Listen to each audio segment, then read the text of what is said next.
Hello, this is a guy who likes fanfiction and is too lazy to read, so here is Fire Emblem 3 Houses Only Love Can Hurt Like This Part 1 in audio form. Check the description for the links to the author. Chapter 31, From, Your Secret Admirer. A few days had passed, and Flame still had not been found. The greenhouse was slowly being rebuilt. All the ash and charred bits had been cleaned out of it. Ferdinand was walking around, asking people whether or not they had seen any sign of Flame. He seemed like he was pretty determined to find her. Lawrence was accompanying Ferdinand, handing out little flyers that were supposed to make people want to look for Flame. It was like, "Have you seen this girl?" And it described her appearance. Seath was in his room, frantically shuffling through papers.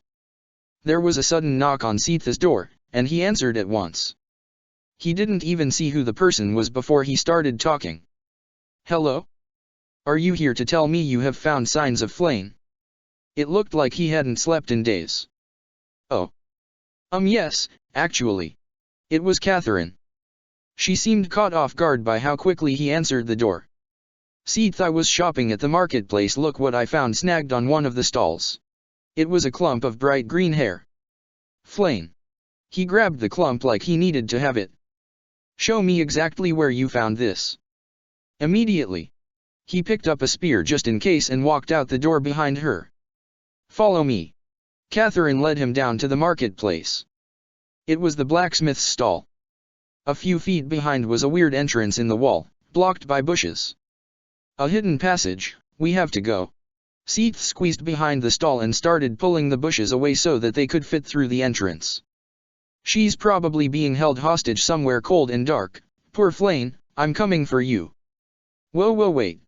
Catherine grabbed his arm. "Stop.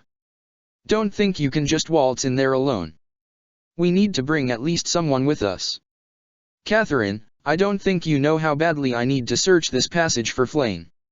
Find someone, anyone. Whoever is passing by, take them with us." Seath pointed to the marketplace. Catherine looked at the market and instantly spotted Lysithea and Lawrence. "You two," she shouted, "get over here." Lysithea looked at Lawrence, and walked over to Catherine, who explained the whole situation to them, then looked to Seath. "Okay. We're ready." Seath opened the passage, finally getting the last of the bushes out of their path. "Catherine, lead the way. Having Thunderbrand at the front will be our safest option." Lawrence had a lance with him that he took from the armorer. Lysithea walked close by Lawrence's side. Catherine led the way, but it was hard to see in the beginning of the passage.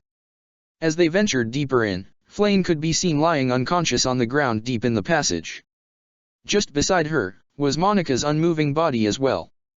As soon as he caught a glimpse of Flame, Seath ran over as fast as he could, almost doing a knee slide when he stopped by her side. "Flame. Dear Flame. What's happened?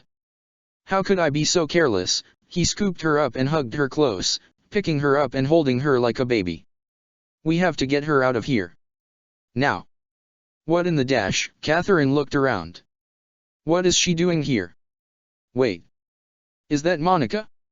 Why is the Garag mock murderer here as well? Poor Flame. Goddess, I really want to know what happened down here. Come on." She pointed to the exit. "Fast. I'll take care of Monica." Seath started running with Flame, but a knife suddenly pierced him in the back and he cried out, almost dropping her. Lawrence turned around swiftly. Heavens! What was that? Lysithea held her hand out. "Lawrence. Get back, don't get stabbed," she warned him. Lawrence stood in front of Seath, holding his spear back. "Lysithea, we must protect Flame at all costs." "I'll be fine, do not worry for my sake." Suddenly, a young woman stepped forward. She had bright-colored hair and oddly discolored skin.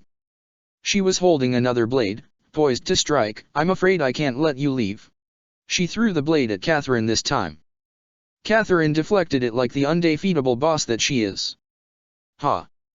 You'll need a little more than a knife to stop me," she spat, then charged full force with her blade ready to strike. Seath still had the knife in his back. You're the Night Killer. You murdered students at the academy, claimed a student's identity as your own, threatened the lives of many, and kidnapped my younger sister. The most fitting fate for you is death. Catherine, I give you the order to eliminate this foul creature at once." The villain jumped out of the way, then cast Dark Spike's tea at Catherine. Catherine wasn't boss enough to dodge that one. It hit, and she schemed her knee on the ground. She got right back up though, and charged again. "It's 3 against 1, Lysithea bragged, casting Dark Spike's tea right back at her. The magic hit the woman and she fell back, severely weakened. "This isn't the last you've seen of me. My name is Kronia. It would do you good to remember it well." It was at that moment some weird teleportation magic caused Kronia to vanish, giving the group time to escape. "Impeccable aim, Lysithea. Now let's go," Lawrence said, following Seath out of the passage. Catherine put her sword away, then scooped up Monica's body before accompanying the others at the front of the passage. "Everyone okay?" she asked. "Come on, let's hurry up and get Flane somewhere safe." "What was that place?" "I don't know, but we need to make sure nothing gets through. We can't let an incident like that happen ever again." Seath carried Flane to the infirmary, setting her down in a bed. He was able to get care for his stab wound while he was there as well. "This is bad," Catherine said with a small sigh, setting Monica down as well. "I wonder what prompted someone to take Flane." "I really don't see the point," she said quietly to Seath. "For her crest's power, no doubt, due to this crest, her blood is special. I can only imagine the horrible things someone like that would want her blood for." He stayed at Flane's bedside, holding her hand while she was unconscious. "Catherine, I can't thank you enough for finding a direct clue. I'm glad to know she's here and finally safe again." "Hey, no prob. It was hiding in plain sight. I'm just happy she's home," Catherine responded as she stood up from her chair. "You two get some rest now. I'll inform Lady Rhea." She waved and left the medical wing. "Thank you," Seath squeezed Flane's hand, not daring to let her out of his sight, if he could help it. Rhea called everyone into the church that day for weekly prayer. Everyone filed into the church, and she made the announcement that Flane had been found. She also told everyone that Monica was back, and resting in the infirmary with Flane. Everyone rejoiced. The song of the day was, "Glory to God in the highest." Mostly everyone sang. Then, it was time for the children's mass. "Children of God, rejoice. Rejoice. Receive the word of the Lord. Children of God, rejoice. Rejoice. Return to us soon with the light of Christ in your heart." They all walked in a line and went to the kids' mass. It was time for peace. Lawrence was so avid about saying, "Peace be with you," and shaking the hands of everyone.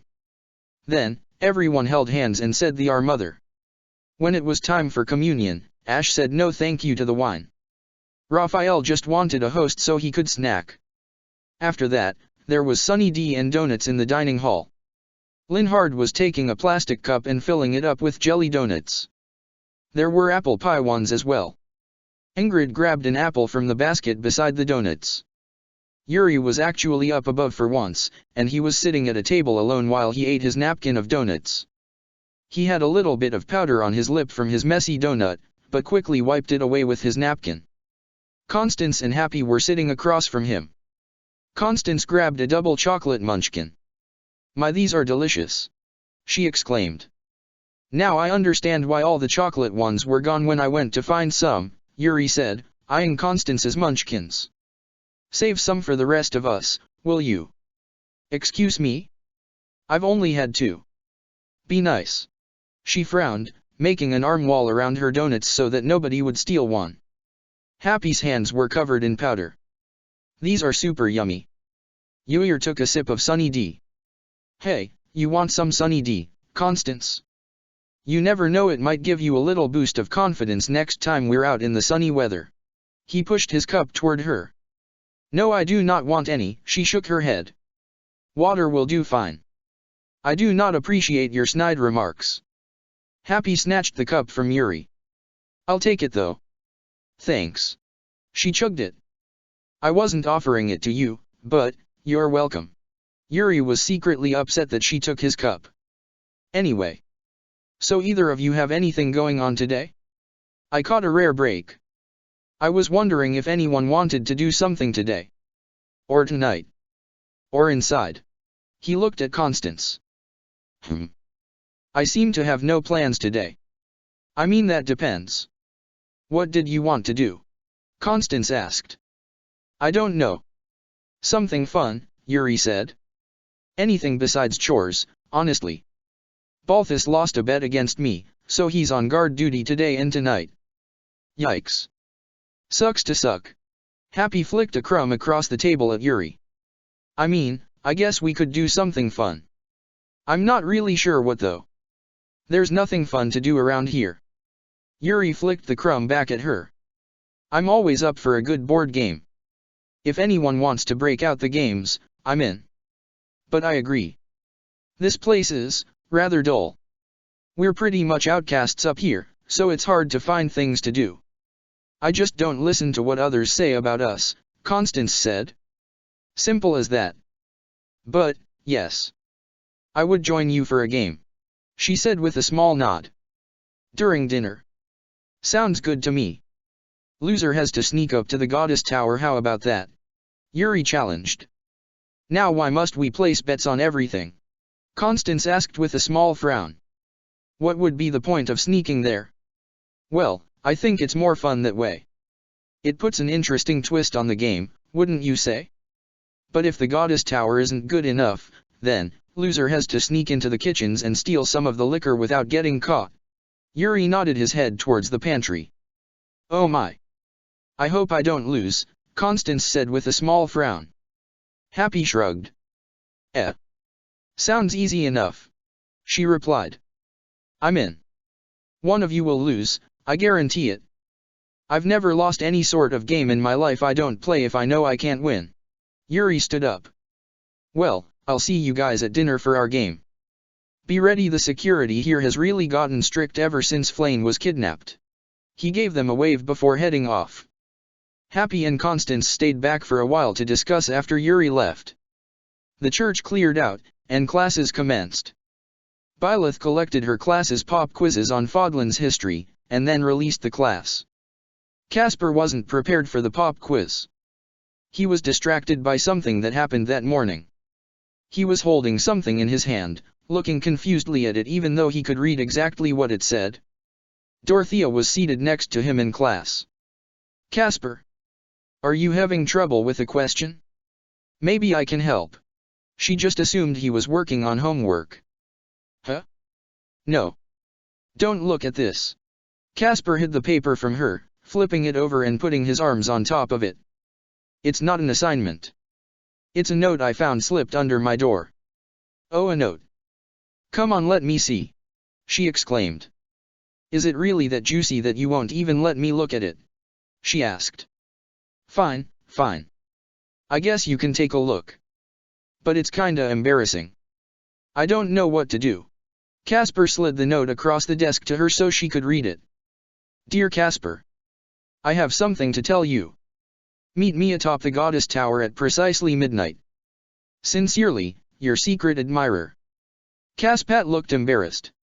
Someone wants to meet me at the goddess tower, but I'm confused. Isn't that where people go to confess their love to one another? Dorothea smiled. Well, Casper, this is just lovely. Are you not excited? She had her suspicions as to who sent the letter. I think you should go. You've got nothing to lose. No, it's not lovely. I'm not interested in anyone. All I'm gonna do is let her down. I have more important things to worry about than romance right now. I just wanna protect my friends and fight for my class. I'm all about training right now. You know, like getting stronger and stuff. Casper said. You're so annoying. You won't even bother to meet them. You're not gonna go. She started to pack her stuff up into her bag. Casper rubbed his chin. I don't know, if I go I'm just gonna have to tell the poor girl I'm not interested. And if I don't show up, she'll be just as disappointed. I don't know how to tell a girl I don't like her without hurting her feelings. Is there even a way to do that? I mean, I wouldn't be rude about it, but no matter what she'd be upset. That's for you to figure out when you see them, I guess, Dorothea said with a small shrug. Either way, this is something you need to do. Something I need to do? I don't know if I need to do this. I mean, I tried going out with Ingrid and we both know how messed up everything got. I think I'll steer clear of this, secret admirer, just in case I make a mistake like that again. He folded up the note and put it in his pocket. Nothing personal, the girl who wrote this is probably super nice, but I'm just not interested. Casper took the note back and started to crumble it. Yeah, okay, I don't mean to be rude, Casper, but you're stupid. This happens every time with you. Why would you flake on them? She flicked his forehead hard. You have nothing better to do. I am not stupid. Dorothea, I'm not good at, like, romance and relationship stuff like you are. This secret admirer stuff really isn't my thing, hey. He frowned. Did you just flick me? I did just flick you. Because you deserved it. You better meet that person at the Goddess Tower or so help me. Dorothea raised her voice. Linhard was sitting in the back of the room still, acting like he was reading so that he could overhear their conversation. He looked up when she yelled, then slowly folded his book and began to pack up. Geez. Okay. Just don't flick me again. He held up his hands in front of him. I guess I just don't understand why anyone would leave me this note. Someone told me once that they got a note like this and was completely tricked. Dorothea stood up and aimed her fingers in a flicking position back at Casper. You'd better go. She teased. I'll flick you again. Okay, fine. I'll go. Just don't flick me again. Casper backed up, covering his forehead with his hand. This is really silly, though. I don't like being wrapped up in drama, so, he backed up a little more. Anyway. I'm gonna go train now. I'm already late. I'll see ya. He turned around and ran out. Hey, get back here. Dorothea chased him with her flicking fingers. You train all day every day, you can't handle a little flick. She chased him down the hallways. Manuela was upset that they were running in the halls. What? Stop. Casper ran away from Dorothea. I'm not your little brother that you can pester whenever you want. I could flick you back harder, but I don't wanna hurt you. Oh, you're not that strong. Dorothea shook her head. Have you ever beat Felix? What about Catherine? Raphael? She stopped once they got to the training area doors. Stop. He got embarrassed because he couldn't beat any of them. I will someday. And flicking is not the way to beat them, so I'm gonna go do some real training. And I am too strong. I'm gonna go punch some dummies to smithereens just to prove it. Dorothea laughed. I'm just messing with you, Casper. She sighed. I know you're strong. One of the strongest here, might I add. She smiled. Wait, really? Casper was about to head into the training grounds, but the compliment caught him off guard. Well, thanks. And you're one of the best singers. He gave her a thumbs up. We even now? No more chasing and flicking. Ah, you just made my day. Dorothea said, yes. We are even. I want to hear all about your trip to the Goddess Tower, deal? Have fun. She waved to him and walked off. That was weird. Casper said to himself as he entered the training grounds. Ash was walking, he only needed one crutch now. A lot of people were congratulating him, but he didn't really think it was worth the congrats. He actually looked a little sad when they said it. He crossed the bridge to the chapel and sat down in the very front pew even though they already had church today. Mercedes was also in the church, and she was praying in the front pew as well. Ash sadly looked at Mercedes, then shifted a little closer. He gently tapped her arm when it looked like she reached a break in her praying. Excuse me, can we talk? Oh. Ash. Mercedes was a bit startled. I didn't see you there. She lowered her voice. Whatever do you need? I'm here to listen.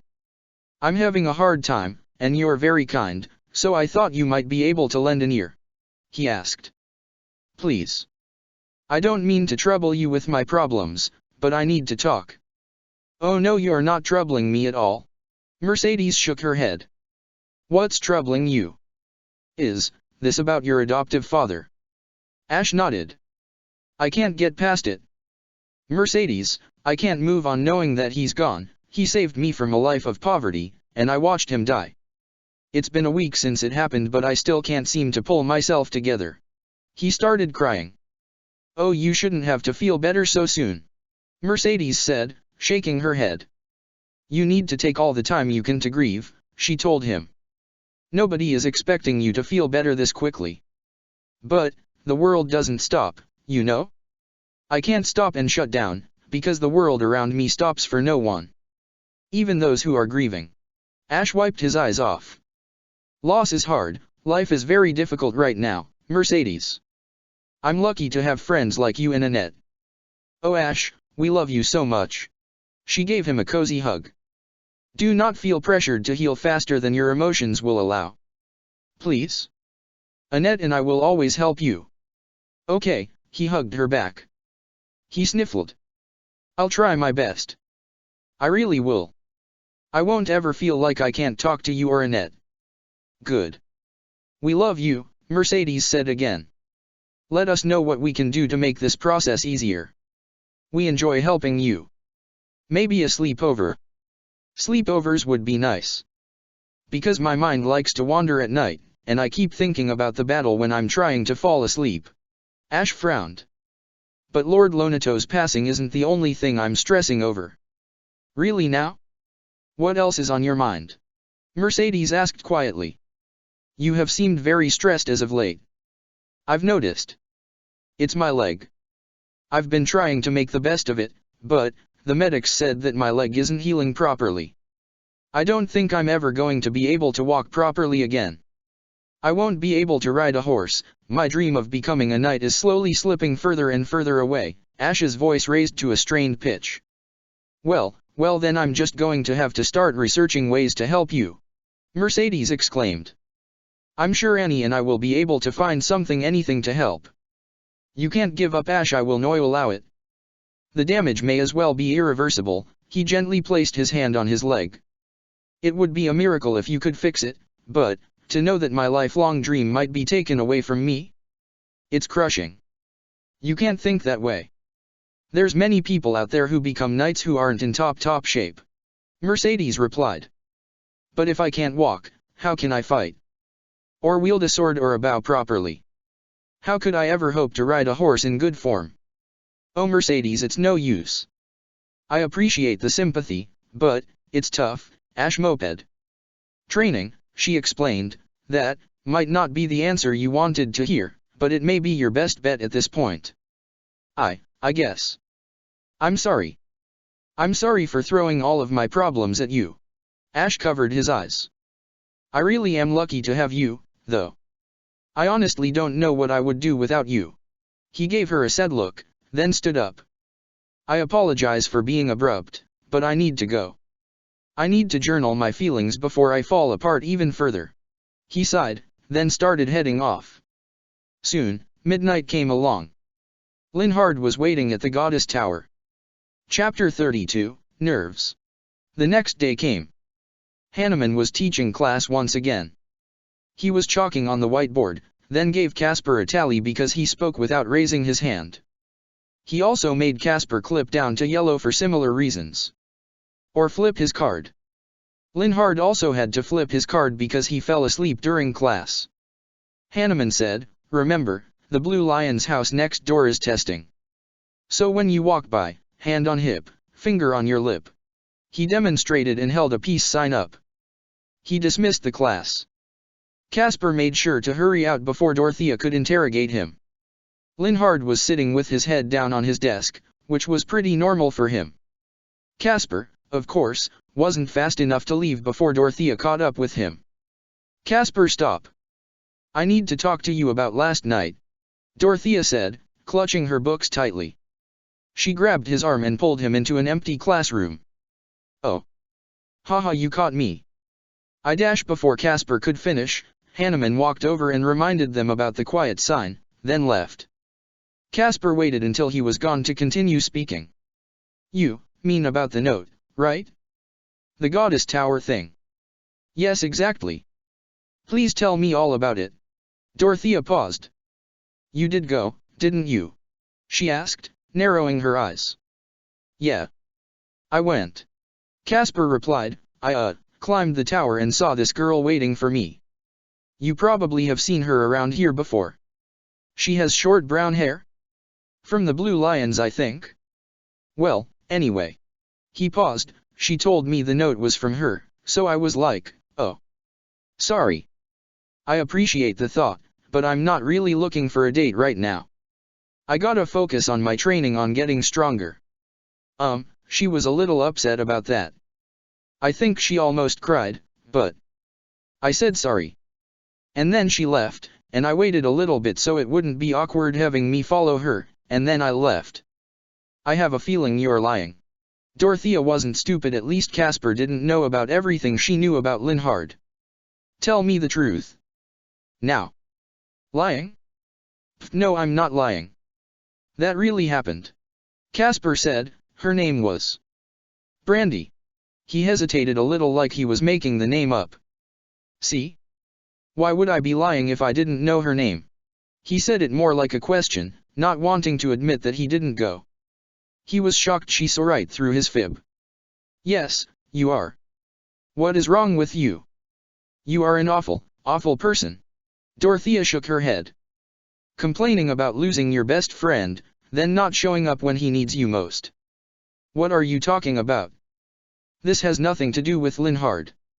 We haven't spoken in a few weeks. He seemed a little sad to be saying that. I'm not an awful person, I just don't have the same priorities as you, I guess. Casper said, trying to validate his behavior. Okay, I lied, but only because I didn't want you scolding me about it. Linhard was the one who wrote you the note. Did you not recognize his handwriting? Casper, I'm gonna be honest, I'm really disappointed in you. I thought you were better than this. Why would Linhard write me that? Casper took the crumpled note out of his bag and looked at it. I mean, I guess that's his handwriting. He read it over a few times before putting it away. Was he trying to set me up with someone? Or, maybe he's trying to get back at me for yelling at him by setting me up with a fake secret admirer. You're right, I should have noticed that. He was so dumb. Casper. Dorothea put her hands on his shoulders. I'm going to put this in a way that sounds dumb enough for you to understand it. Linhard loves you. Like he has a crush on you. Stop avoiding him. Casper looked off to the side when she put her hands on his shoulders, but eventually met her eyes again when she started explaining. His expression turned into utter confusion, like he couldn't believe what he was hearing. Wait, what? What do you mean he has a crush on me? That doesn't make any sense. He still looked confused even though there was no other simple way to put it. Are you sure? I'm positive. Like, 100%. That's why I kept telling you to give him a hug. And you still haven't. I feel like that's what he really needs from you right now, Dorothea told him. That's kind of awkward. I mean, he was at a loss of words for a moment. We just had a fight, so I can't hug him after that. And what if I hug him and he tries to kiss me or something? Now that I know he has a crush on me, things are gonna be all weird.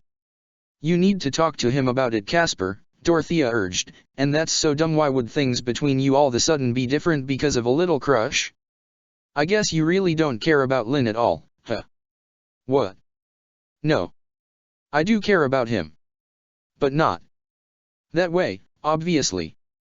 But a little crush is actually gonna change everything. Now every time he's around, that's all I'm gonna be able to think about. It's kinda weird. Not weird in general, but the fact that it's me he likes. Casper pointed to himself. I don't wanna be anything more than friends. Why are you telling me this? This isn't for me to hear, it's for Linhard, she said. I think you need to have a chat with him. Okay. You've been avoiding him. I know you have. Well, yeah. We had an argument, and it wasn't me avoiding him, it was the other way around.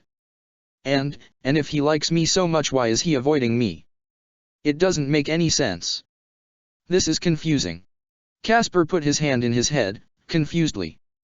Again, these are questions that I cannot answer. Go find out for yourself. He just left class, he can't be far at all, Dorothea said. But I don't wanna ask him. How can I talk to him after? Casper stopped talking cause he saw Linhard passing by the classroom. This is nuts. He's probably not in the mood to talk. My guess is that he wants to go straight to sleep and have nothing to do with me. Dorothea was fed up with Casper. She shoved him out into the hallway so that he would stumble right in front of Linhard. What are you doing? No. Don't. Casper stumbled out the door and regained his footing, standing right in front of Linhard. Hey. He said it really awkwardly. Linhard frowned. Excuse me. I'm on my way to take a nap. I'm surprised I even made it to class today. Don't expect to see me up in about 4 days probably. He started walking past Casper. Nothing was going right. Casper didn't really know what to do, so he looked to the side at Dorothea. Dorothea pointed at Linhard very exaggeratedly, trying to signal Casper to go follow him. Casper looked back and forth between Dorothea and Linhard, then he finally started walking ahead to talk to him. Their voices could be heard faintly, but faded away since they were walking off out of earshot as they talked. Dorothea released a sigh of relief. She felt a bit guilty for revealing Linhard's secret like that, but Casper was just so dumb there wasn't really any other way around it. She stepped out of the classroom, but didn't follow them down the hall. She headed off to lunch instead. That afternoon, Dmitri knocked on Didu's door. He was holding something behind his back, waiting patiently for him to answer the door. Didu opened the door a few moments later. He looked a bit tired, but perked up when he saw who was there. Your Highness! He exclaimed. Hello. Hello, Didu. Dmitri smiled slightly. May I come in? I have a few things to discuss with you, if you're available at the moment. He seemed very happy to be seeing Didu. Yes, of course, you don't need to ask. Didu allowed Dmitri to step inside before closing the door. What can I help you with today? Here. After Dmitri stepped inside, he revealed what was behind his back. He was holding 2 flowers that were pretty much wilted, but still alive. These flowers. They survived the fire at the greenhouse. I thought you'd like them. Oh, he took them from Dmitri's grasp and placed them in a small vase on his bedside table. I appreciate it. So much. Didu bowed his head. I do like them. Thank you. You're welcome. I sort of thought about us when I saw them. They survived a great tragedy, just as we have. Dmitri admired the flowers. Anyway. I'd rather not bring my mind back to that day. He took a deep breath. How are you faring? He also had a roll of parchment in his hand. Didu thought that was a very sweet comparison. He replied, I am doing okay. I actually had a talk with Ingrid this morning. With Ingrid? About what? I didn't think the two of you were particularly close. Not by first glance, anyway. He seemed curious. No, we are not. She actually came to tell me how much she hated me. Didu said, looking at Dmitri. And then she apologized for it. Dmitri couldn't believe what he had just heard. What? She went out of her way to tell you she hated you, and then apologized? That makes no sense and is totally unacceptable. Maybe I need to have a chat with Ingrid myself to set things straight. No. She had her reasoning. I am not upset with her. She suggested that she and I try to have tea sometime, but it seemed hard for her to say. Oh? She invited you to tea? That's out of the ordinary. Hopefully you two become good friends instead. It's always nice to know that my friends are getting along with one another. He looked at Didu. Well, friends and partners. Didu smiled slightly. Yes. I assume Ingrid and I could be friends. As time goes on. He folded his arms. Besides that, what else have you come to visit me for? Oh, thanks for reminding me. Dmitri opened the rolled-up scroll. We're tasked this month with quelling an incident happening in Remire village. Apparently, some sort of sickness is going around, or something. Nobody can figure out what it is, but we're responsible for stopping it. Not just the two of us, our entire class, but I thought I'd share the note with you first. Oh. That sounds very unfortunate, Didu said with a small frown. I wonder what could have caused such a sickness. When do we leave? Tomorrow. The situation is escalating and they need troops to settle things right away. I know it's abrupt, but we need to prepare to head out. I'm just wondering who else I should bring along. I'm thinking Felix, Ingrid, Sylvain. We will also need a healer. It would do us good to bring Mercedes along with us as well. Dida suggested. I agree. I was debating on whether or not we should bring Ash, Dimitri sighed. I don't think it's a very good idea. But it would crush him to hear that we agreed to leave him behind. Well, he will have Annette accompany him. We should not risk bringing him if he could get even more injured in our next battle. As sad as I am to admit that, Deduce said. That's what I was thinking. Dimitri frowned. That gets me thinking, though, about how fast a person's life can change so drastically. If it saddens you, please do not think on it. Didu shook his head. We must aim our focus on the mission at hand. I know, but still. Every time we face conflict like this, I fear losing you. I don't think I'd be able to go on if that were to happen, Dimitri said. That. Please don't say such things. Didu frowned. If your life is in danger, I will have to protect you with my own. You know this. But that's the thing, Didu. I don't want you throwing your life in the line for me. I'm grateful that you would go such lengths just for me, but I love you. And I want you here with me for as long as possible, so I just want you to stay safe during our upcoming battles. Please, Dimitri said. I promise. I will remain by your side throughout the battle, Dida said with a small nod. Nothing will happen to either of us. He glanced out the window. I hope you're right, Dimitri replied, wondering what he was looking at out the window. I won't put myself in danger if you won't. That's a promise from me as well. Right. But Dida never officially promised anything. I think I will begin packing some snacks for our trip tomorrow. What if someone gets hungry on our way there? Snacks? That's thoughtful of you. I'd ask around, you know I'm not too picky, as long as it's energizing. He frowned, remembering how Dida said he was trying to grow plants to help with his sense of taste, but the greenhouse burned down. I understand. I will pack you some skinny pop and a blueberry Belvita bar. Dida led the way out of his room. The others I will ask them. He nodded. I will also alert them of the mission. Minus Ash and Annette. You'll pack me, what? He didn't know what in the world skinny pop and Belvita was. Thank you, Didu. I do hope Ash's feelings aren't too hurt by this decision. He paused, then walked up to Didu and gave his cheek a kiss. Anyway, I need to prepare. Thanks for letting me stop by. Didu was so flustered by the kiss. He ended up hiding his face in his hands. Oh okay, good luck your highness, he mumbled. Something the matter? Dimitri was about to leave, standing with his hand in the door handle. He didn't really hear what Didu said to him. Nothing, your highness. Didu picked his head up. He was smiling. I just love you. Lots and lots and lots and lots. Dimitri smiled back, letting out a short chuckle. I love you too, Didu. I'll come back later. He gave Didu one last look, then exited to go prepare for the Remire village mission. Evening came around. Although it was pretty late and most people were already asleep, there was a knock on Felix's door. Felix was sleeping, and the sound woke him up. His hair was down and a little messy, and he was in his jammies. He yawned, making his way over to the door. He opened it. What? Sylvain was there, also in his jammies. He kept his voice down because most people were sleeping. Whoops.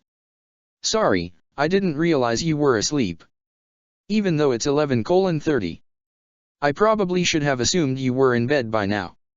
I'll let you sleep. He didn't tell him out loud, but he loved it when his hair was down. Shut up.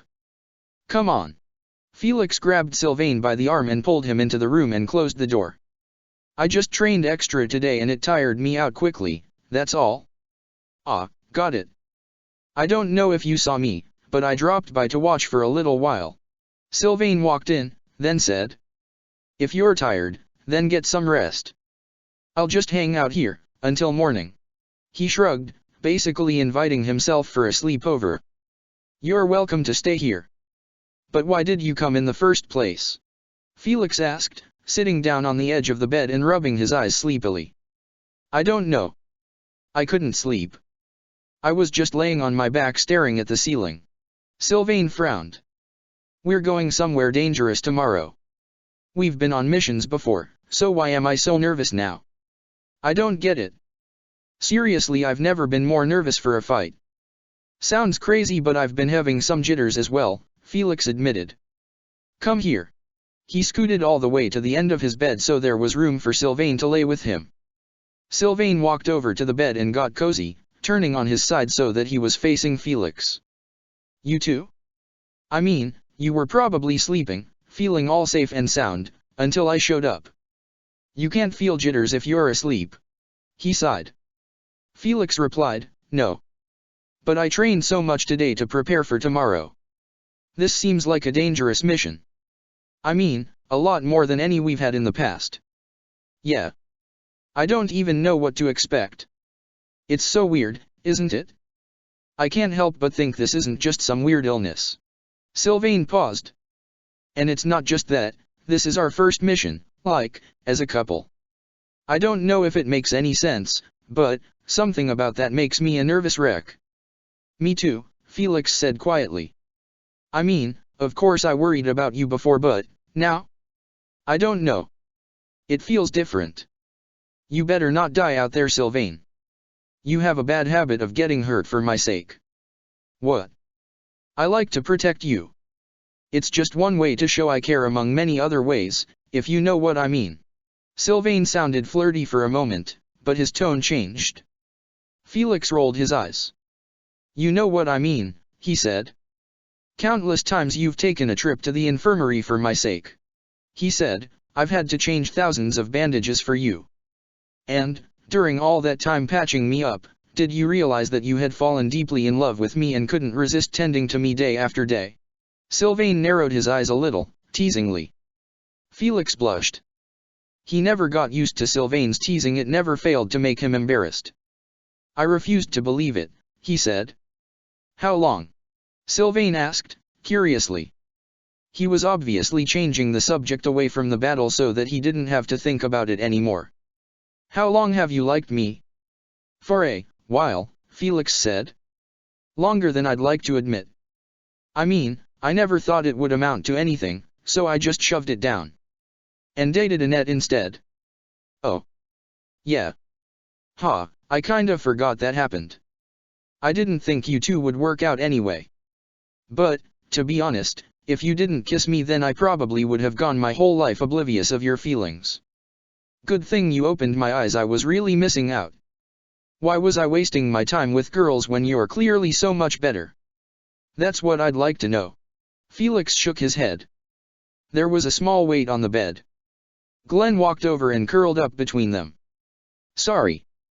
He likes to sleep here, Felix said, petting his little gray head. Oh no, he backed up a little. Last time my face was too close to this guy, he kicked me right in the nose. Sylvain made sure his face was out of range. Say, why do you like cats so much anyway? Me? I don't know. They're cute. Why do you care? Felix asked, pulling Glenn closer and snuggling him. He's not gonna kick you. Just wondering. Cats are nice, but one kick to the face will make you keep your distance. Sylvain reached forward and gave Glenn a little scratch under his chin. I'm a little jealous right now. Jealous? Felix asked, watching as Glenn leaned his head into Sylvain's hand. Felix gave Glenn a tiny kiss between the ears. Why's that? 'Cause you're snuggling with the cat and not with me. Sylvain laughed, obviously joking, but kind of not. He kept scratching Glenn, liking how he leaned his head into him because it was so cute. Felix smiled and gently picked up Glenn, moving him back into his little cat cave paradise on the floor that he had set up for him. Felix crawled back into bed beside Sylvain. Don't worry, I didn't forget about you. Sylvain immediately clung to Felix and snuggled up. I sure would hope you didn't forget about me. He stayed silent for a while, and it sounded like he may have fallen asleep after a pretty long time of just sitting in silence, but he said something. After the fight tomorrow, let's do something special. And, not just after this fight. Let's make sure we always come out of our battles alive so we can be happy together, okay? Sylvain, Felix said quietly. Yeah. That actually sounds nice. What should we do tomorrow? I mean, we haven't really done anything special. I mean, like, as boyfriends. His heart fluttered as soon as he called them boyfriends. I don't know. I just need us to both make it out of this fight, alright? Sylvain squeezed Felix a little tighter and got cozier. We could go somewhere far from the monastery. I mean, not too far, but like, we could go catch a play or something and watch together? And after that we can do something you wanna do, he suggested. I guess we could call it a date. I like watching the opera, Felix admitted. We could do that if the play doesn't work out. Either way, I'm open to the idea, he replied. It's a date. He cuddled into Sylvain's shoulder. We'll make it out alright. You know I won't let anything happen. We better. He closed his eyes and kissed Felix's forehead, finally settling down to get some sleep. "'Cause I want the chance to hold your hand and kiss you where I don't have to worry about getting caught by anyone we know," he smiled, then fell asleep after a while. While Sylvain was falling asleep, Glenn hopped up on the bed once more, circling around on his chest for a while before wriggling himself underneath Sylvain's chin and purring softly. Felix was up for a while after that, just cuddling Sylvain and watching Glenn sleep. He eventually fell asleep himself, preparing him for the disasters that tomorrow might hold. Chapter 33, Battle in Remire Village. The night passed. It was finally time to depart for Remire Village, and the Blue Lions were lined up at the gate. Annette and Ash were there, but only to see their friends off. Dimitri was leading his house, but Gerald was overseeing the mission and led the way. Ash waved, looking crushed that he couldn't come along to protect the village. "It's okay, Ash." Annette smiled and put her arm around him. "Let's go play checkers to pass the time until they get back, okay?" She started walking back to the dorms with him. Ash walked back with her, hoping that checkers would be enough to get his mind off of missing the chance to prove himself as a knight. Sylvain really wanted to hold Felix's hand during the march, but he restrained himself. Dimitri looked really focused as he walked. After a while, Dimitri fell in step beside Ingrid. "How are you?" Ingrid looked at him, seeming distracted by a thought. "Oh, hello. I'm doing okay, ready to win this fight," she said as they walked. "And you?" Her eyes fell on his face, noticing the beautiful glow on his cheeks. She really did think he was handsome. Dimitri replied, "Good. I was hoping to hear that. Actually, I didn't expect you to answer any other way. And I expect to win as well. I don't know exactly what's in store for us, but I'm confident we can handle it. Our team is capable." "Yes, definitely. Felix and I prepared as much as possible yesterday." "It would be a lie if I said I wasn't nervous," Ingrid sighed. "But, everyone here is strong beyond comparison. Especially you. I definitely recognize my strength, but it's nothing compared to what Didu can accomplish." Dimitri started gushing about Didu. "He's my shield. I don't think I've seen anything get past his defenses. His bravery is unmatched, and on top of that, he's more dependable than anyone I know." He was smiling, but didn't realize it. "Wow. You must really care for him, don't you?" Ingrid asked, raising her eyebrows. Part of her wished that he would talk about her like that. "You know, I never see him without you. It's a rare sight. He's like my shadow, following me wherever I go. I think it's rather comforting to have him around all the time. It makes me feel safe. Not that I don't feel safe with you by my side. You're as strong as they come." "Ah, thank you. I try my best," Ingrid said with a small nod. "I want nothing more than to protect you as long as I can," she admitted. "Today is a big step for all of us. I just hope we all make it back." "So do I." He looked at Didu for a moment, then back at Ingrid. "When I'm king, you'll definitely be one of my greatest knights. I'll make sure you're granted your rightful." He stopped walking because he heard some weird snarling. A villager jumped out of a bush and started attacking Ingrid. She looked weird and rabid. "What's that all about?" Sylvain exclaimed. "Ingrid. Duck." He swung his lance at the villager's head. Ingrid barely had any time to react. She dropped hard onto her back, knocking the wind out of her lungs. Once the lance collided with the villager, and she sprawled off to the side. Ingrid. Sylvain rushed to her, then reached down to offer her some help standing. You okay? That was crazy. Ingrid groaned, taking Sylvain's hand and rising to her feet. I'm okay. She sucked in a deep breath. Thank you so much, Sylvain. The village in the distance was on fire. Dimitri pointed. All right. Looks like our mission is to protect the unaffected villagers. This is one strange sickness. Gerald rode into the fray. Dispose of the rabid villagers. I hate to say it, but that's the only way to stop them. Think of it as putting them out of their misery. He started fighting. There were mysterious mages among the chaos as well. Ingrid took up her lance. Some we have no time to lose. She charged into battle as soon as she caught her breath. Sylvain followed her, beginning to fight. He looked over his shoulder to make sure Felix was alright every once in a while since they weren't fighting very close together. Dimitri was taking on 3 at once. One of the villagers had a machete and was taking wild swings at him, while the other 2 were fighting him by using anything they could find laying around, mainly jagged pieces of rubble from the flaming houses. He managed to strike one of them down, but one of them aimed at his head and threw a chunk of rock, knocking him off balance. Immediately, his head started bleeding. Didu saw Dimitri struggling, and became enraged. He put on his gauntlets and charged the villagers, mauling them before they could touch Dimitri again. Thank you. Dimitri removed his hand from his head, and it came away bloody. He acted like it was no big deal. I won't take on 3 at a time anymore. He pointed behind Didu, hearing something from a burning building. Do you hear that? It sounds like an infant. I think there's a baby trapped inside. We have to rescue them. He dropped his lance and started heading for the house. Didu followed Dimitri towards the source of the sound. He opened the door to the house and glanced inside, using his hand to fan away any smoke that Dimitri could possibly be breathing in. There. Dimitri pointed to a crib that was in the middle of a smoldering room, but when he reached it, there was nothing inside. A dark mage crept out of the closet and went straight for Dimitri with a dagger while his back was turned. Your Highness! Didu shouted. Instead of stepping in front of it, he pulled Dimitri harshly away from the mage.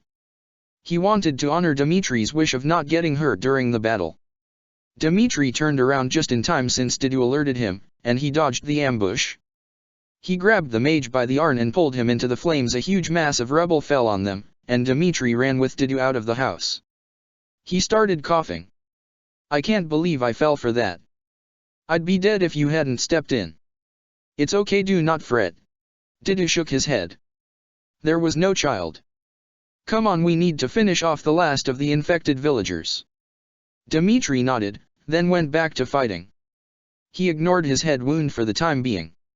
It was barely noticeable from where he was, but the Flame Emperor was standing in the distance along with Solon. Didu grabbed Dimitri's attention. Your Highness, the Flame Emperor is here. Shall we engage? He asked curiously. Dimitri slowly turned to face the back of the battlefield, noticing the Flame Emperor. He suddenly looked full of rage. So the Flame Emperor is behind this. He stormed toward her. Let me at him. This is my fight.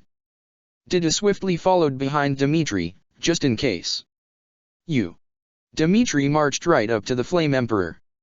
What is the meaning of this? Stop this madness. The Flame Emperor held out his axe.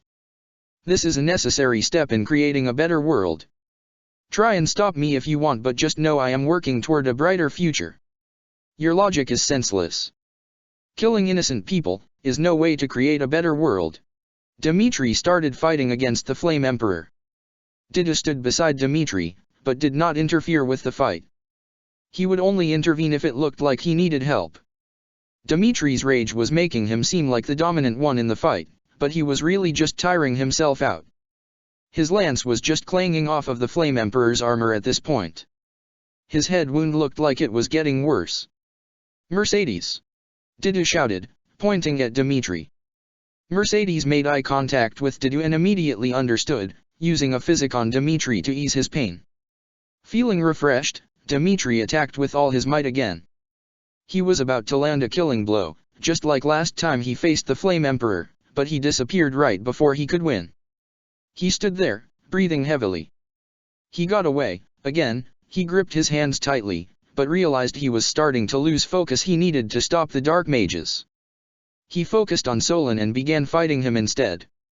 Felix was fighting hard, taking on two at once. Sylvain was still fighting sort of far away from him. He had a burn through his clothes on his shoulder from rescuing a villager from a burning house, but was fine otherwise. He was in the middle of fighting a villager, but noticed Felix taking on two and started making his way over, simultaneously engaging with his enemy. Felix was struggling, parrying with one while the other beat his side with a jagged wooden pole. Sylvain defeated the one he was dealing with, then ran up behind the villager attacking Felix and yanked the wooden pole away.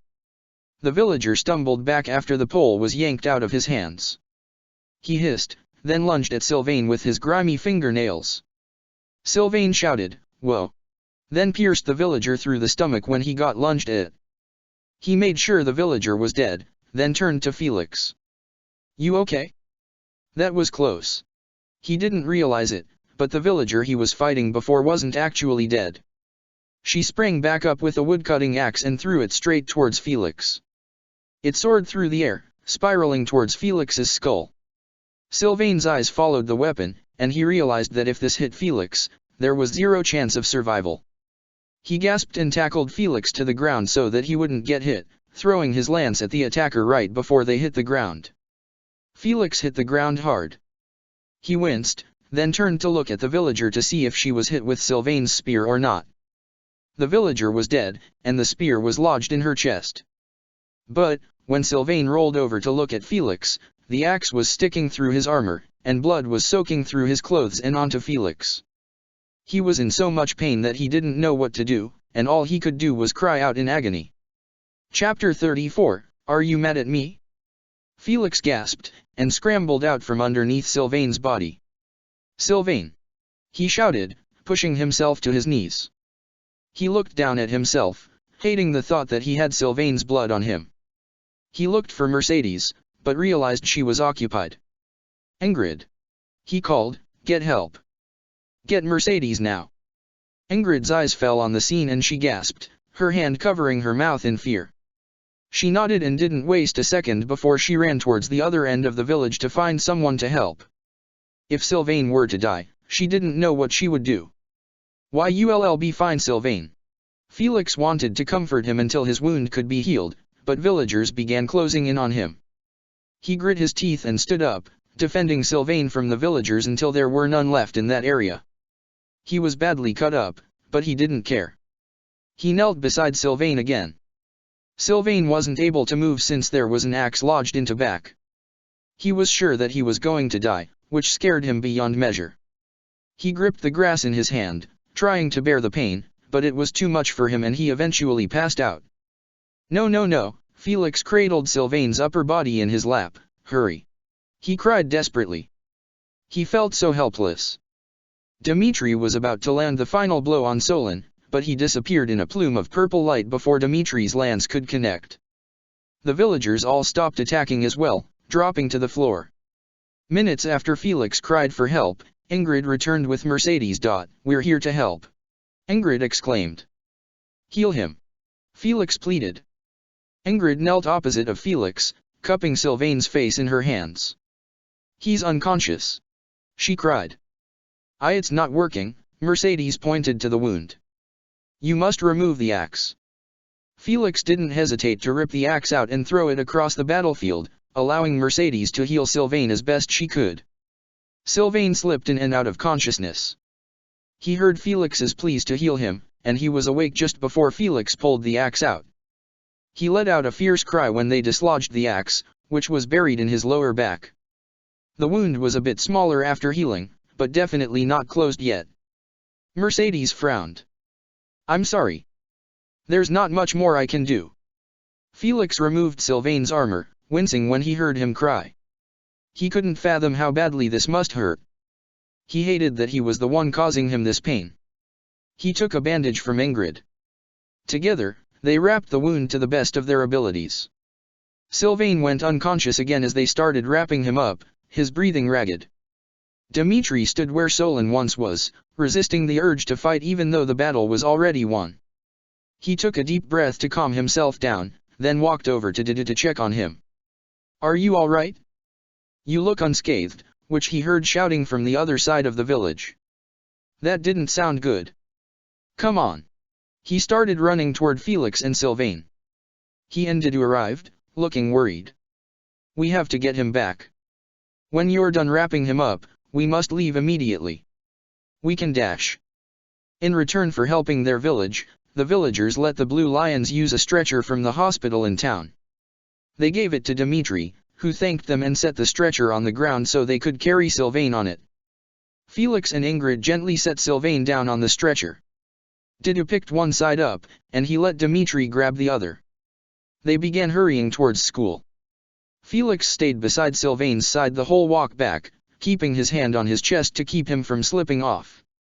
He snapped at Dmitri occasionally to be gentler with the stretcher. Sylvain was in so much pain during the walk back that he barely knew what was going on. He saw Felix next to him, and he desperately wanted to reach out and hold his hand, but he didn't. Geralt made sure to ride ahead so he could alert the medics about Sylvain. When they got back to the monastery, they took Sylvain right away and started patching up his wound. While this was going on, Dmitri approached Felix, a grave look on his face. "What happened?" Felix was breathing heavily, pacing slightly just outside the infirmary. He was very worked up and unable to think straight. He didn't even bother insulting Dmitri. Well, I was taking on two at once, and I was doing fine, but Sylvain so foolishly decided to come over and help me. We didn't notice one of the villagers was still alive, and she threw an axe at him. We tried to dodge, but Sylvain only had time to get me out of the way, not himself," he explained, looking behind Dmitri into the infirmary. Dmitri frowned. "He risked his life to save you." He thought about how that was exactly what he told Dida not to do during the fight. "I don't know if that was a brave or reckless move. Probably a little bit of both. I think he's going to pull through, but it'll take a while for him to recover, I'm sure. When he's fit enough to talk, he'll be thrilled to know you're okay. And I'm sure we'll all be just as glad to know he's doing better." He put his hand to his chin, thinking. "First Ash, now Sylvain, everyone is getting hurt." "I don't care about that," Felix snapped, looking over at the bed where Sylvain was. "Get out of my sight. I have better things to worry about." He looked like he had been suppressing tears for far too long. "I am sorry. I'll leave you alone. It was careless of me to approach you while you're feeling distressed." Dmitri turned and walked away, allowing Felix some space. After a while, the medics finished healing Sylvain's wound. They cleared out after cleaning up his bedside, which was open for Felix if he wanted to see how Sylvain was doing. Felix briskly made his way over, knocking over a chair on his way over. He didn't bother to pick it up. "Sylvain." He spoke softly. He gripped his boyfriend's hand tightly. The chair falling over woke Sylvain up, and he looked at Felix. He held tightly onto Felix's hand when he came over, his voice weak. "So, still up for that date we've been talking about?" He tried to smile. Felix didn't smile. "You idiot," he couldn't stop his inevitable tears, as much as he didn't want to let them fall. I wouldn't miss it for the world." He sniffled, wiping his cheeks with the back of his hand. "Hey now," he gently smoothed his thumb over the back of Felix's hand. "I'm alive. Just barely, but I'm alive." He groaned a little as he shifted, obviously in pain. "I'd take you in my arms if I wasn't being held together by stitches and bandages." He didn't like seeing Felix cry. "Okay, well," Felix paused, wiping off the rest of his tears. "Why you need to rest," he said. "Make that your number one priority." "I can barely move. I have no other choice but to rest." Sylvain sighed. "Damn, how am I supposed to make out with you when I'm barely able to even sit up straight?" He tried to make Felix laugh or something. "I should have thought of that before I jumped in front of a flying axe." "Of course that's the only thing on your mind," Felix said, but still laughed slightly. "Don't worry. We'll make it work," he said, going along with Sylvain's jokes. "I just can't believe you did that. Again." Always need to be the hero, don't you? You need to stop.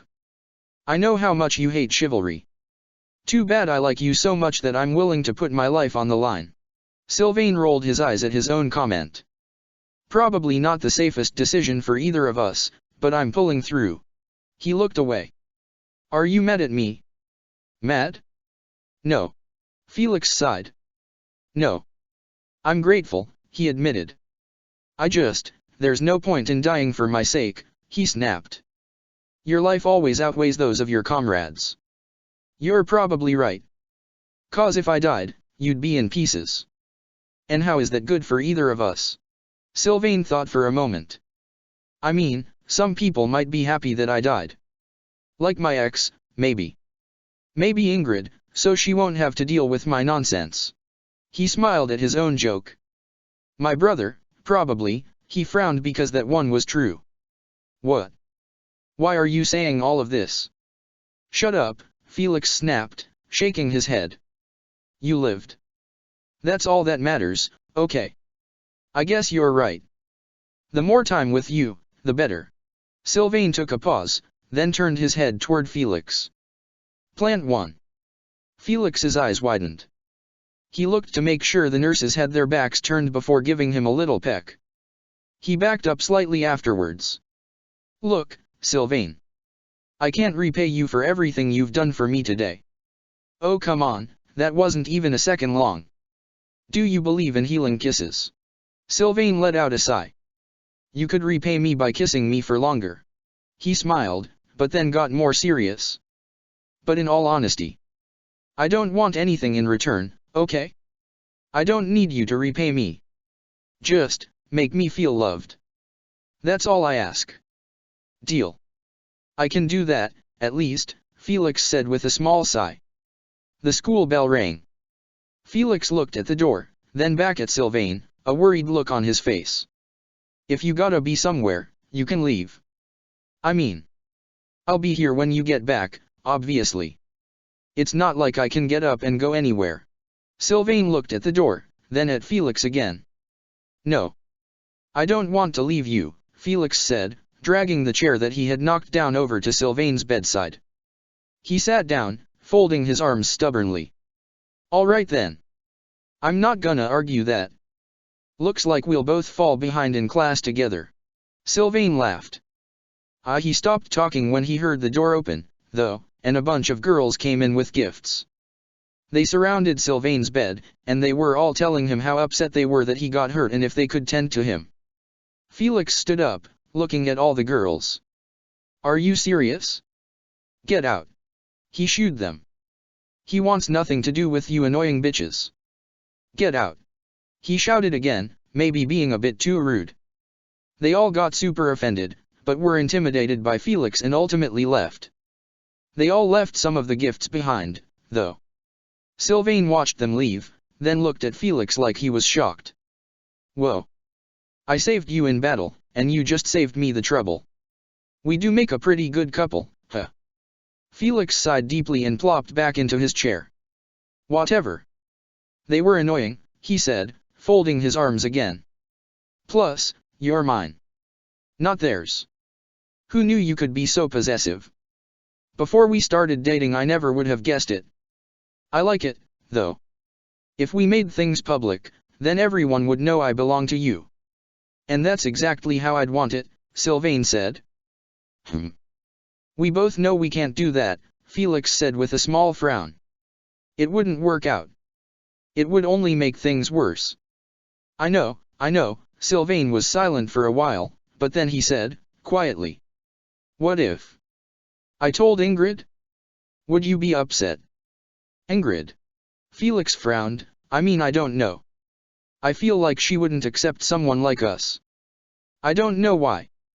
I just get that feeling. You think? Sylvain looked off to the side. He obviously wasn't going to tell Ingrid's secret, so he kept his mouth shut. I was just wondering. Since we're both pretty close with her and all. Yeah. Felix nodded. Doesn't matter. Nobody's gonna find out. I'll keep it that way. He replied, stopping himself from reaching out and grabbing Sylvain's hand. A while later, Ingrid entered the medical wing. She walked to Sylvain's bedside, opposite of Felix. "How are you feeling?" When Ingrid walked in, Sylvain turned to look at her instead, taking a deep breath. "I mean, I'm not dying. So I guess I'm doing pretty well? Besides the pain whenever I move, I'm feeling fine," he said. "Funny you walked in. We were just talking about you. All good things, no worries." "Oh." Ingrid smiled. "What an honor. I won't pry too much, don't worry." She reached across Sylvain and handed Felix a bunch of papers. "Here are the notes from today's class. I figured you'd be here, Felix." Felix glanced quickly at Sylvain, and Ingrid continued. "So I decided to make copies of the notes for you guys." "Ah, you didn't have to do that. But thanks. I think I'm a little more focused on healing my injuries than learning arithmetic, or whatever, but I'll do my best to catch up. Maybe you could just start doing my homework for me." Sylvain laughed. He didn't notice Felix giving him the look. Yeah, as if that's a possibility," Ingrid said with a small sigh. "Are you too hungry?" she asked. "Dinner is being served right about now. I could bring our meals in here. We could all eat together. I'm not too hungry, but it might be good to get some food in me." "Soup is probably my best bet. Grab a bowl of that for me if they're serving it," Sylvain said, "and I can't sit up too well, so I hope one of you is ready to feed it to me." He laughed again, even though it hurt his back. Felix raised his eyebrows, and quickly looked away from Sylvain, as if he was embarrassed. Ingrid chuckled. "Be right back." She waved and hurried out of the infirmary. When she was out, Sylvain turned back to Felix. "Well, that was nice of her, wasn't it? She's always been reliable. Maybe she's just being kinder 'cause I'm not flirting with her anymore. And for a good reason." Felix looked over at Sylvain again. "Maybe. She's always been this way, I think." "Well, with me at least," he said with a small nod. "Yeah, well, she was in an arranged marriage with your brother." Sylvain paused. "If that was still a thing, both Ingrid and I would be family to you in a perfect future. And technically, by marriage, Ingrid would be like my something-in-law." Felix frowned. If only that could be a reality. "If it were a perfect world, that's how things would be," he said. "But it's not like that. Far from it, in fact." "You can say that again."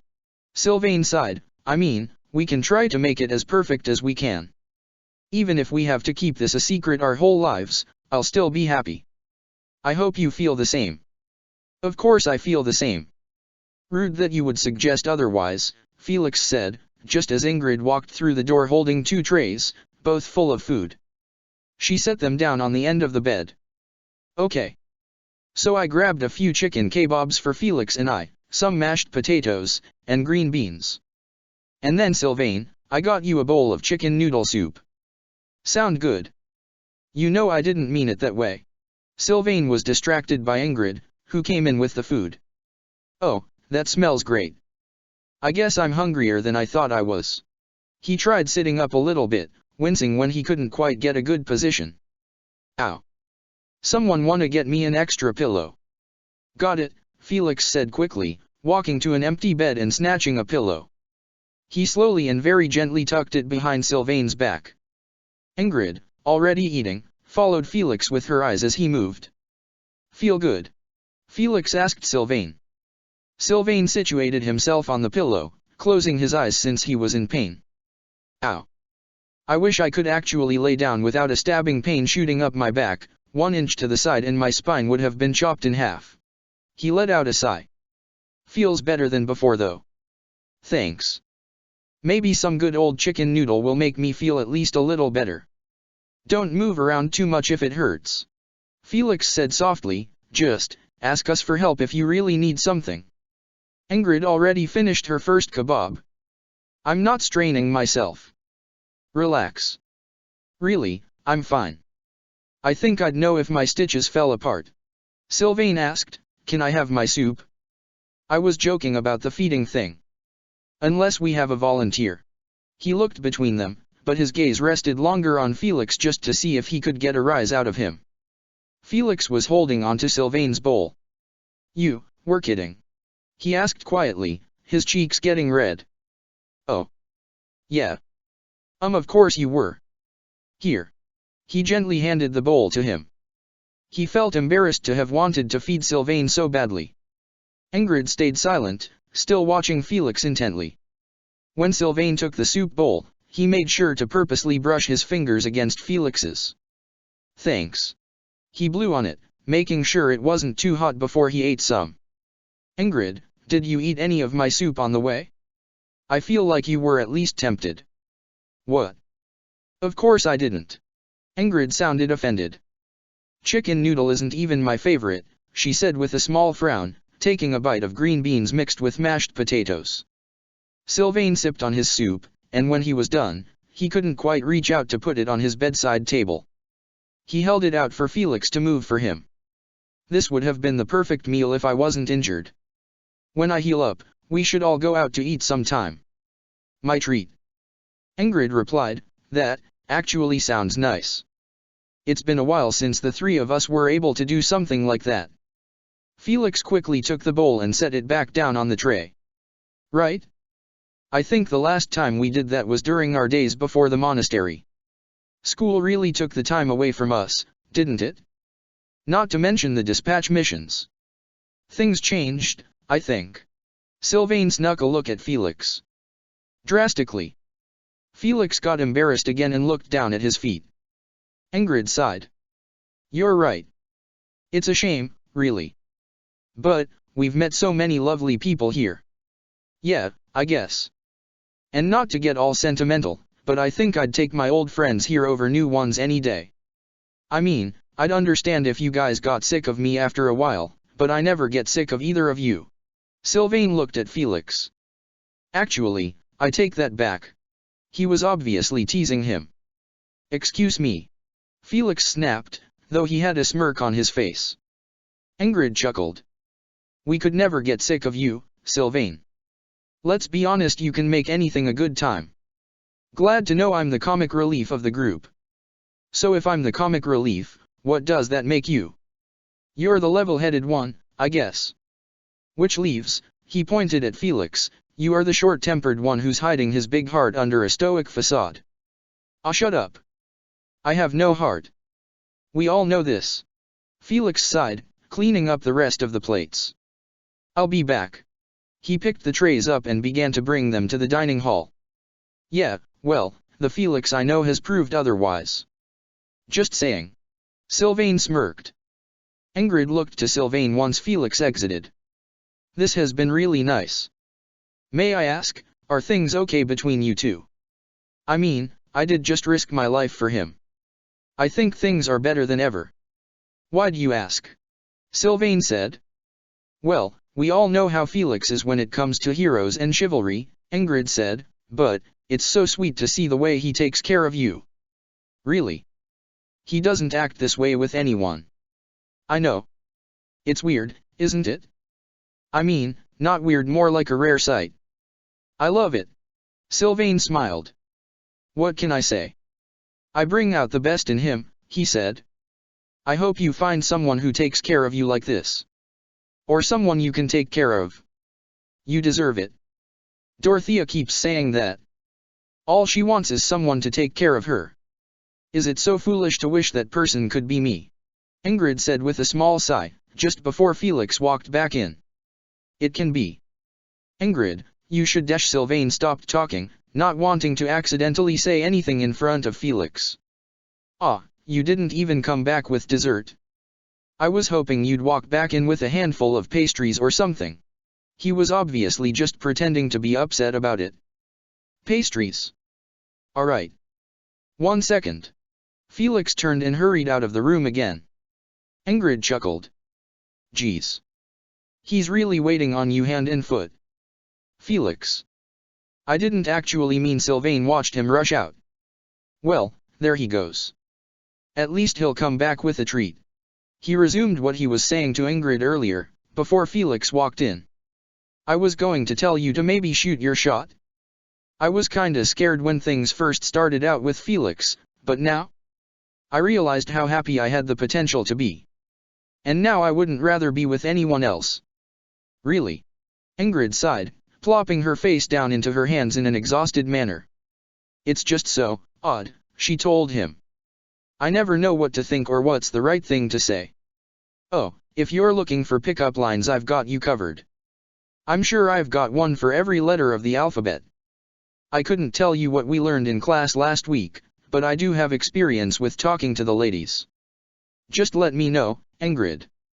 No rush, but if you're ever stuck, I've got you covered. Heh. Thanks, but no offense, you're the last person I'd take advice from, Ingrid admitted, picking her head back up. Felix walked into the room again, holding a small bundle wrapped in cloth. He set it down on Sylvain's lap. Jelly-filled donuts, he said. You sure? You never know. Sylvain gave her a smile, then stopped talking again when Felix walked in. Jelly donuts? Are you sure these aren't leftovers from church? 'Cause if so, they're gonna be stale. He took one and bit into it. Oh, this is pretty good. Here. He handed one to Ingrid and Felix at the same time with both of his hands. Ingrid took one. Thanks. You know, I think I saw Mercedes making these when I went in to grab dinner. Felix didn't take one. I see her in the kitchen a lot, and there's always a warm bread smell wafting around. I think Annette is with her most of the time. Sometimes Ash. He noticed Felix didn't take one. Oh, yeah. I forgot you're not a sweets person. He took it away and ate it himself. Yeah, honestly Felix, you never eat sweets, Ingrid said before taking another bite of her donut. What? Am I not allowed to have opinions now? Felix frowned. I mean, I'm not gonna force you to have it, but maybe I'll slip some honey or sugar into your tea one day and you'll change your mind. Sylvain shrugged. But then you'd get back at me some way or another, so that's probably not a good idea. At all. Okay, how about you guys let me live my life how I want to? How does that sound? Felix said angrily. Ingrid looked at Sylvain like she was trying not to laugh. Sylvain actually felt like he hurt Felix's feelings, so instead of looking like he was about to laugh, he just stopped making jokes. He couldn't tell if Felix was just acting angry to not look suspicious, or if he was actually angry. Ingrid, you have jelly all over your face. What? Ingrid grabbed a napkin and swiped some jelly from her face. The napkin came off clean. What the Sylvain? That was mean. She threw the crumpled up napkin at him. It was just a prank. He exclaimed, don't go throwing things at me, I'm injured. He threw it back at her, but it sort of hurt his back to do so. But speaking of that, I'm kinda exhausted. I know I'm never the one to put an end to things, especially good times, but I need to get some sleep, I think. Right. Ingrid stood up. I'll bring you the notes again tomorrow, she said with a small nod. Good night, Sylvain. Felix? Are you coming? Felix stood up. He looked at Sylvain, then Ingrid, then back at Sylvain again. Thanks, Ingrid. I really appreciate it. Night. He gave her a little wave, but noticed that Felix was indecisive. Hey Ingrid? Why don't you head out, and Felix will catch up with you in just a sec. He met eyes with Felix. Ingrid smiled. Got it. Take your time, Felix. She waved back and headed out of the room. Felix sat back down in his chair. Yeah. I just wanted to say good night. He glanced around before leaning over and giving him a kiss. He stood back up and asked, need anything else before I go? Water? Another snack? Sylvain smiled and kissed Felix back, moving his head up with him as much as he could, like he didn't want it to end. Felix, I'm all right. Really? I promise I don't need anything else. Except one thing, I need you to not worry about me, okay? I'll be fine. Well, that's not gonna happen. So stop thinking that way.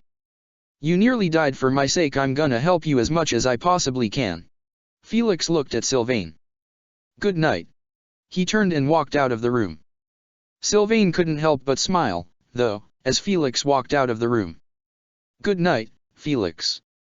I'm sure I'll see you as soon as I wake up. Not a bad sight to see first thing in the morning. He waited until Felix was gone to finally get some rest. Chapter 35, You Told Him. Evening arrived. There was a soft knock on Dorothea's door. Dorothea called, 1 minute. A few moments later, she came out in her red silk jammies. Hello. She spoke quietly. Linhard was there, looking extremely upset and unable to hide it. You told him. He sounded really sad. Oh.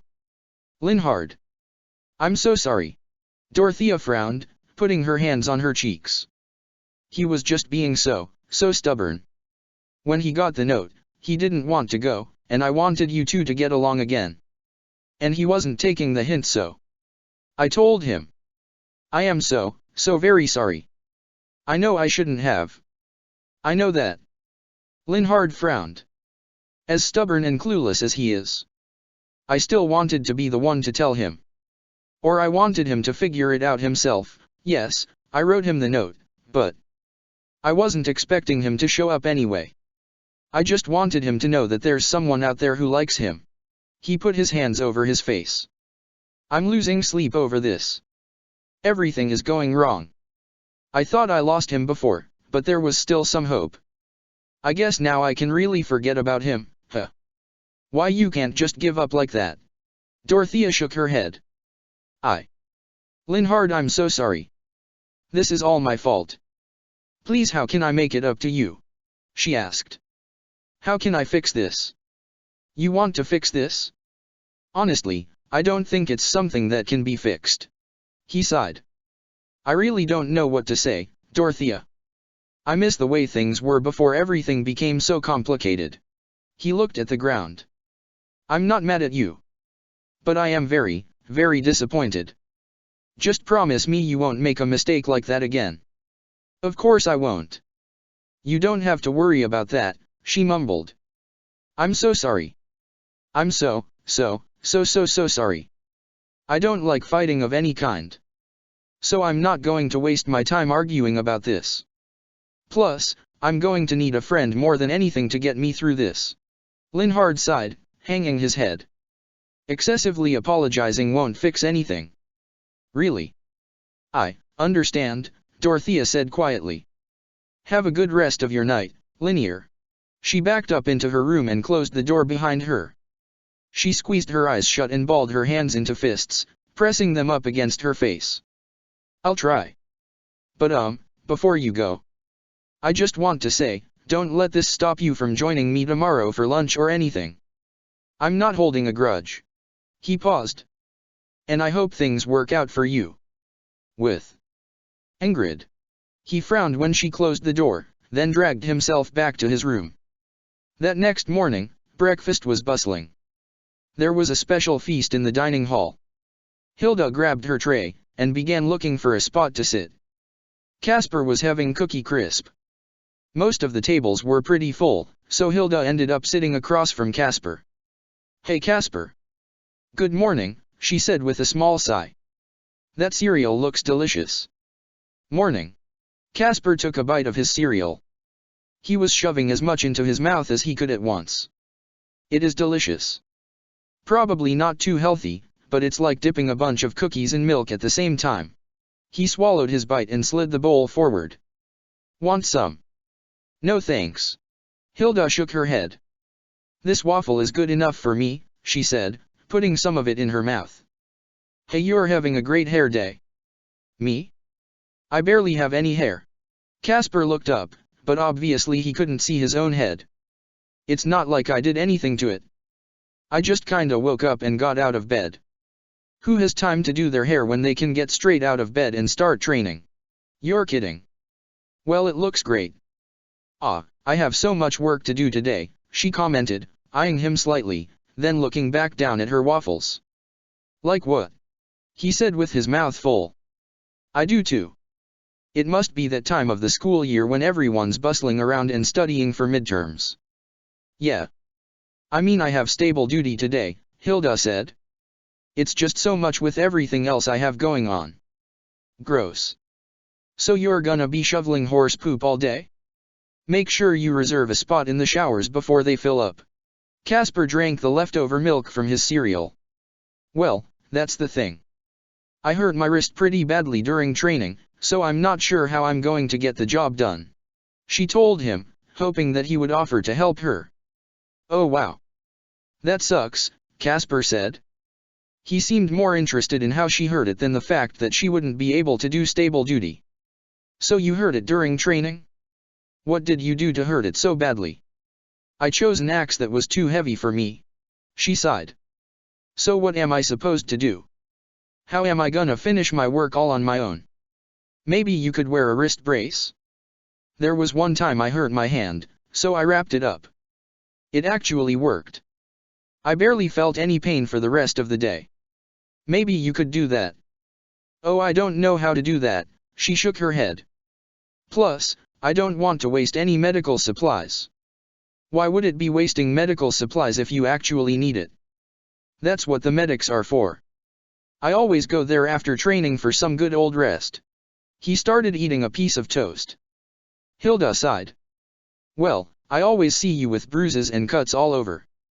There's no way you're at the infirmary all that much. That's 'cause I'm always getting into fights. Casper said. And for your information, I am not the one who starts it every time. I only start it if I need to knock some sense into someone. I wasn't worried about that. What's worse is that you never heal yourself up after, Hilda replied. I actually quite admire you. You do? Well, I am pretty tough.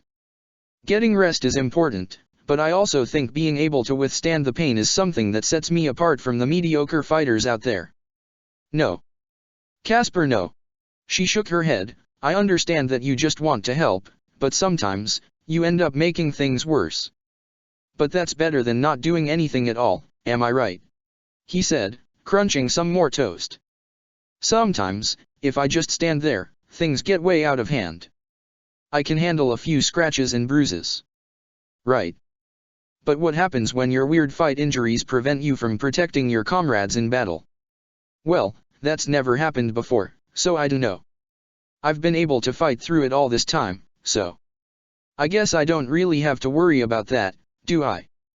You never know. Someday, it may happen, Hilda said. Oh. But back to the subject at hand, stable duty. Oh yeah. Good luck with that. I gotta restock the storehouse today. Lots of armor needs to get sorted through by the end of the day. If I could be in 2 places at once, I'd give you a hand. But sadly I am not able to do that. Oh. A hand would be lovely. That's just what I need. You don't think there's someone who could take your spot at the storehouse, do you? My spot? No. Why would I get someone to do that when I already promised I'd do it? I can't just bail on one thing just to do something else. Besides, if your wrist starts hurting, just tell Seath or something. Maybe he can have you do something easier. Ugh. Fine. I'll just do it myself, Hilda said with a roll of her eyes. She finished her food and stood up. Thanks, Casper.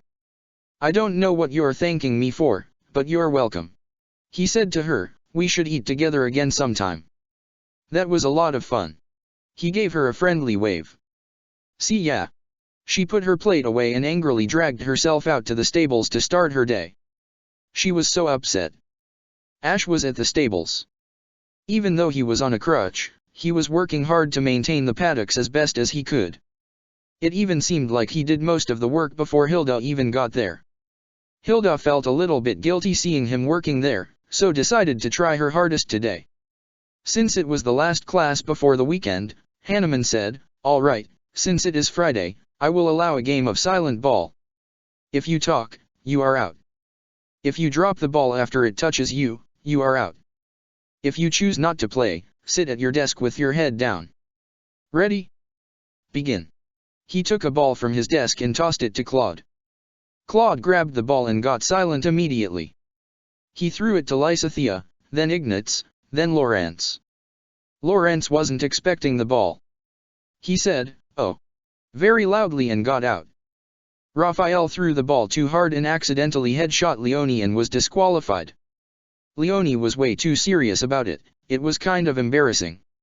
Marianne decided to sit out so she didn't hurt her wrist again by accident. Ignatz felt bad, and when he caught the ball, he said, Got it, on purpose so that he could sit out with Marianne. Lysithea got out next. Leonie tried to get Claude out so hard, but she made an effort noise and was out. Hanneman let Claude have 5 Jolly Ranchers for being the winner, then dismissed them. As promised, when Sylvain woke up that day, the notes were laying on his bedside table. Sylvain reached over and flipped through the notes, frowning. He groaned and leaned his head back. Ugh, it's harder to study when you're cooped up in the hospital. He wanted to send someone to get Felix for him since he was bored out of his mind, but he didn't. Unfortunately, Felix wasn't at his bedside when he woke up. Instead, he was in the training area, working harder than he ever had before. Lawrence was also there, jabbing at a dummy with his spear. When he was finished with his reps, he started watching Felix. Felix turned towards Lawrence. What? Why are you staring at me? Leave me be, he said between breaths, wiping the sweat from his forehead. I am simply wondering why you are training so brutishly. It is as if you don't care about your form at all. He stood with his spear in his hand beside Felix. You wanna go? Felix asked Lawrence, stepping up to him. You wouldn't last a minute in a fight with me, he challenged, giving Lawrence a shove. Ugh. Lawrence made an offended noise when Felix pushed him. How uncouth. Have you no restraint? A true noble conduct's a formal sparring invitation. The behavior you are exhibiting is rather boorish. Might you ask me again in a way more befitting for a person of your status? No. You're scared. You're scared to lose to me, aren't you? Felix took a swing, getting intensely close to his nose. Scared? Of you? Why, he gasped, clearly taken back when Felix swung at him. Excuse me. I never accepted your invitation. What about my body language hinted that I was accepting your challenge? Lawrence frowned. I guess I have no other choice but to face you now. He took a low swing at Felix. Felix was stronger than usual today. He grabbed Lawrence's lance just below the pokey part and snapped it under his boot. You're despicable, he spat. Take a hint next time. Why were you staring at me so intensely? Lawrence couldn't really do anything about that. His eyes widened as he watched Felix break his weapon. How did you? He didn't get the chance to answer. I was merely observing your poor form. I would offer you pointers if you would like, but something tells me you are in a foul mood. I'm done training for today. Felix tossed his training sword near Dimitri's feet, who was training by himself off to the side. Move. He pushed Lawrence off to the side and exited the training area. Felix stormed off to the infirmary. Before going inside, he peeked his head in to see if Sylvain was awake. Sylvain was definitely awake. He was laying down, holding his notes above his head as he looked at them. He was talking to himself in a very bored way, reading his notes out loud. Felix sighed deeply, relaxing, and then walked into the room. He sat down in his usual chair, still dripping with sweat.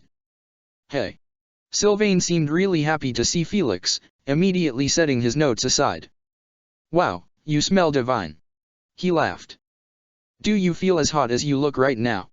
He didn't even make sure nobody was around before saying that. Stop it. I was just training. I came to stop by before my bath, he said with a small sigh. How are you feeling? Same as yesterday. It kinda sucks that I'm not able to get out and have some fun on a Friday night. Oh well. Well, lucky for you there will be more Fridays, Felix said. Don't feel all sorry for yourself, it's your fault you're in this position, he said. Whoever said I was feeling sorry for myself? I'm just bored.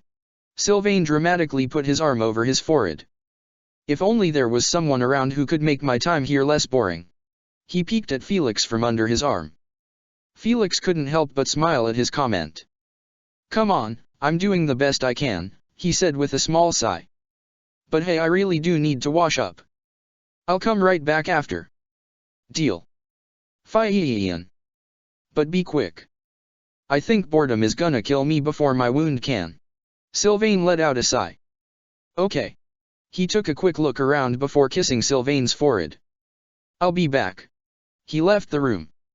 Check the description for the links to the author.